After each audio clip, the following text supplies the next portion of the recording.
Sperm count कैसे बढ़ाएं। और सबसे बड़ी बात है जो सीमन एनालिसिस टेस्ट है उसको आप घर बैठे कैसे अपनी रिपोर्ट को पढ़ सकते हैं। आज हम इस वीडियो में इसी के बारे में डिस्कस करेंगे। डेली मेरे पास व्हाट्सएप पर मैसेज आते हैं जो रिपोर्ट भेजते हो आप कि सर हमारे स्पर्म काउंट कम है, हमारी मोटिलिटी कम है, तो हमें कोई ऐसा नुस्खा बताइए, कोई ऐसी मेडिसिन बताएं जिससे कि हमारा स्पर्म काउंट बढ़ जाए। पहले मैं आपको एक बात बता दूं कि ऐसा कोई लक्षण नहीं कि आप पहचान लो कि आपको पुरुषबांझपन है।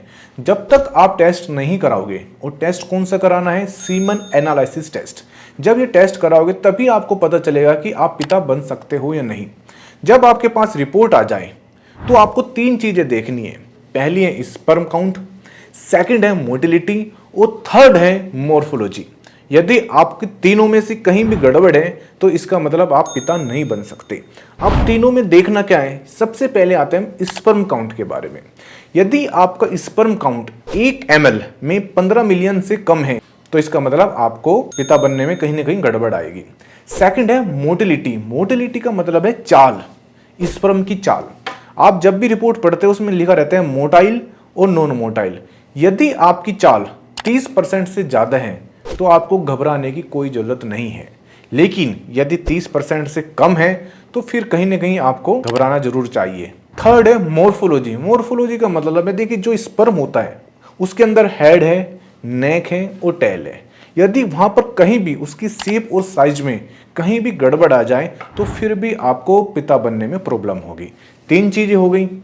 और यदि आपके पास रिपोर्ट आ गई और आपका स्पर्म काउंट कम है, या आपकी मोटिलिटी में कहीं दिक्कत आ रही है, चाल कम है, या मॉर्फोलॉजी में कोई दिक्कत आ रही है, तो सबसे पहली बात है तो आप एक घबराइए मत। बहुत बार ऐसा होता है कि आप नर्वस हो जाते हैं। यदि आपकी रिपोर्ट में कहीं गड़बड़ आ रही है तो आप 1 हफ्ते बाद या 4-5 दिन बाद किसी दूसरी लैब पर जाकर चेक कराइए। बहुत बार ये देखा गया, जब मेरे पास पेशेंट आते हैं या जो मुझे रिपोर्ट भेजते हैं, जब उन्होंने मुझे रिपोर्ट भेजी तो उनकी स्पर्म काउंट कम मिले या मोटिलिटी कम मिली, तो मैंने उनको कहा कि अभी आप कोई मेडिसिन मत लीजिए, आप 4-5 दिन बाद किसी दूसरी लैब पर जाकर चेक कराइए। तो फिर पता चला कि जब दूसरी लैब पर चेक कराया तो रिपोर्ट नॉर्मल आई।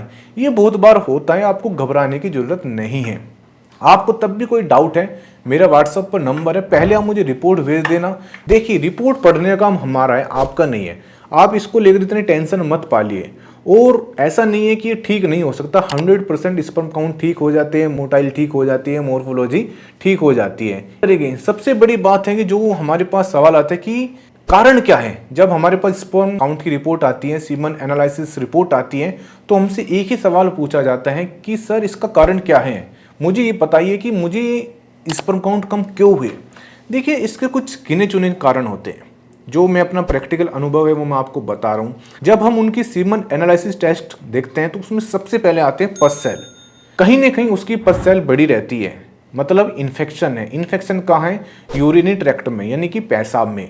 कहीं भी यूरिनरी ट्रैक्ट में यदि इन्फेक्शन हुआ तो जो इन्फेक्शन कहाँ जाएगा, आपके सीमन में जाएगा, आपके वीर्य में जाएगा, और वहाँ पर पस सेल बढ़ेगी। और जहाँ पस सेल बढ़ेगी तो वहाँ स्पर्म काउंट कम होगा। इस बात को आप याद रख लेना। सेकंड आता है कि यदि आप ऐसी जगह रहते हो जहाँ पर टेम्परेचर बहुत ज़्यादा है, क्योंकि यहाँ पर जब टेम्परेचर ज़्यादा होता है तो स्पर्म काउंट कम हो जाते हैं, यानी कि स्पर्म डेड हो जाते हैं। बहुत बार ऐसा देखा है कि जो लड़के हैं वो टाइट अंडरवियर पहनते हैं, उसकी वजह से वहाँ का टेम्परेचर बढ़ जाता है। और वहाँ पर भी, क्योंकि हम अपने पेशेंट को कहते हैं कि आप टाइट अंडरवियर मत पहनिए और रात को कोशिश कीजिए आप बिल्कुल मतलब नेक्ड, मतलब नंगे होकर सोइए। जिसके स्पर्म काउंट कम है उसको हम ये बोलते हैं। और यदि आप ऐसी जगह रहते हो जहाँ पर टेम्परेचर हाई है तो आपको दिन में 2-3 बार नहाना चाहिए। ये हम अपने पेशेंट को बताते हैं। थर्ड आता है जो आज के समय में देखा गया है, वो है स्ट्रेस, यानी कि तनाव। आज हर आदमी, चाहे वो 18 साल का हो, चाहे वो 20 साल का हो, चाहे वो 30 साल का हो, चाहे वो 40 साल का हो, हर समय कहीं ना कहीं तनाव से झेल रहा है। चाहे वो आर्थिक रूप से तनाव झेल रहा है, चाहे वो पारिवारिक रूप से तनाव झेल रहा है, चाहे वो ऑफिस की वजह से, मतलब कहीं ना कहीं वो तनाव झेल रहा है। तो जब आप तनाव लेते हो, यानी कि आप स्ट्रेस लेते हो, तो क्या होता है, जो आपके माइंड में एक हार्मोन है कोर्टिसोल। इसके बारे में मैं पहले भी डिस्कस कर चुका हूँ, कोर्टिसोल के बारे में। कोर्टिसोल बढ़ता है, जब कोर्टिसोल बढ़ेगा तो एफएसएच और एलएच ये हार्मोन होते हैं वो डाउन हो जाएगा, और आपको जो टेस्टोस्टेरोन हार्मोन है वो भी डाउन होगा। कोर्टिसोल जब बढ़ता है तो कहीं ना कहीं आपके जो स्पर्म है वो काउंट कम होते हैं। तो आप जितना हो सके स्ट्रेस से बचिए। यदि आपका स्पर्म काउंट कम है, जो मैं आपको ये बातें बता रहा हूँ अपने प्रैक्टिकल अनुभव से मैं आपको बता रहा हूँ। फिर आपको करना क्या है, मेन यही रीजन आते हैं जितने भी हमारे पास पेशेंट आते हैं। बहुत बार ऐसा होता है कि जो लंबे समय से स्मोकिंग करता है या अल्कोहल का इस्तेमाल करता है, उनमें भी स्पर्म काउंट कम देखे गए हैं। बहुत बार ऐसा होता है ओबेसिटी, जिसको मोटापा है, उसको भी स्पर्म काउंट कम होते हैं। तो ऐसे कुछ रीजन है जिसकी वजह से आपका स्पर्म काउंट कम होता है। अब बात करेंगे हम ट्रीटमेंट की। देखिए इसका ट्रीटमेंट क्या है।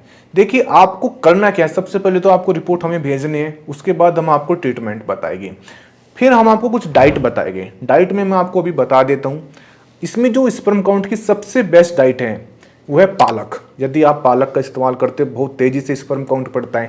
केला, बनाना, यदि आप केले का इस्तेमाल करते हो तो स्पर्म काउंट बहुत तेजी से बढ़ता है। यदि आप नॉनवेज खाते हो तो फिश खाने से यानी कि मछली खाने से भी स्पर्म काउंट बढ़ता है। अंडे, एग खाते हो तो उसमें भी स्पर्म काउंट बढ़ता है। यदि आपके स्पर्म काउंट कम है तो इन डाइट को आपको इस्तेमाल करना है। अब बात करेंगे मेडिसिन की। देखिए जब हमारे पास पेशेंट आते हैं, हमने इसको ट्रीटमेंट किया तो हमने क्या, एक अपना जो अनुभव था, मेरा इतने साल का एक्सपीरियंस था, जो मैं अपने 10-12 साल से अपने क्लिनिक पर कर रहा था, जो मैं मेडिसिन दे रहा था, उसको मैंने एक फॉर्मूले को तैयार किया। इसको मैंने एक प्रोडक्ट के रूप में तैयार किया और जब मैं इसको पेशेंट को दिया तो हमने देखा कि 1 महीने बाद, देखिए जब भी हम कोई ट्रीटमेंट करते हैं किसी पेशेंट का, एक बार जब हमारे पास रिपोर्ट आती है, फिर 1 महीने बाद फिर हम उसको टेस्ट कराते हैं। हम बोलते हैं कि हमें 3 महीने दीजिए। देखिए 1 महीने में कोई चमत्कार नहीं होगा, क्योंकि 3 महीने से पहले आप सोचना मत कि आपका स्पर्म काउंट बढ़ जाएगा, लेकिन हर महीने कुछ ना कुछ परसेंटेज बढ़ती है। 3 महीने में जो भी पेशेंट होता है वो 100% ठीक हो जाता है। तो जो मेरा फॉर्मूला था वो मैंने इसमें कैप्सूल में निकाला। इसके अंदर प्योर हर्ब है और कहीं ना कहीं इसके अंदर एक्सट्रैक्ट है। जैसे आप कहते हो ना कि शिलाजीत नहीं, शिलाजीत का एक्सट्रैक्ट काम करता है।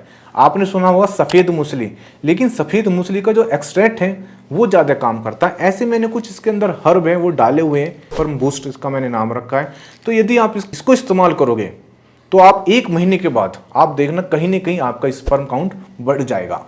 आपको ये प्रोडक्ट लेना है या तो आप सीधा हमारी जो टीम है या मुझसे आप कांटेक्ट कर सकते हो, मेरे क्लिनिक पर आकर ये ले सकते हो, या नीचे लिंक है डिस्क्रिप्शन पर, अमेजोन पर भी अवेलेबल है, मेरी वेबसाइट पर ही अवेलेबल है, आप वहाँ पर भी जाकर डायरेक्ट खरीद सकते हो। और हर महीने आपको मुझे रिपोर्ट भेजनी है। आप देखना आपका जो स्पर्म काउंट है वो 101% बढ़ेगा। Thank you very much.